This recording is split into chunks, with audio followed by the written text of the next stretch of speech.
মামলার ভয় দেখাও। 2 দিন আগে তোমরা ছিলা কচু ক্ষেতের তলায়, তোমাদের হেজাক বাত্তিটা খুঁজা পাওয়া যায় নাই।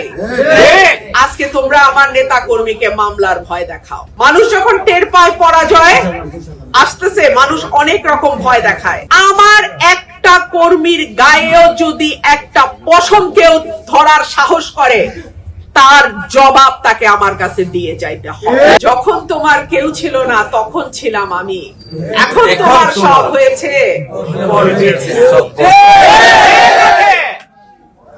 আমি কোন দলের বা কোন গোষ্ঠীর বা কোন স্বার্থান্বেষী মহলের আপন হওয়ার কোন দরকার নাই। আমি আমার মাটির মানুষের আপন। আমি কি আপনাদের আপন?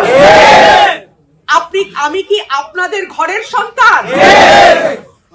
আমার দাদা দাদির কবরটা কি আপনাদের মাটিতে নাই? তো তাহলে আপনারাই আমার সব। আপনাদের মুখের দিকে তাকাই কিন্তু আমি আমার পুরা জীবনটাকে বাজি ধরছি।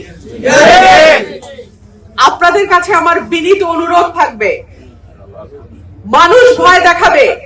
মানুষ যখন টের পায় পরাজয় আসতেছে, মানুষ অনেক রকম ভয় দেখায়। মামলার ভয় দেখাও। 2 দিন আগে তোমরা ছিলা কচু ক্ষেতের তলায়, তোমাদের হেজাক বাত্তিটা খুঁজা পাওয়া যায় নাই।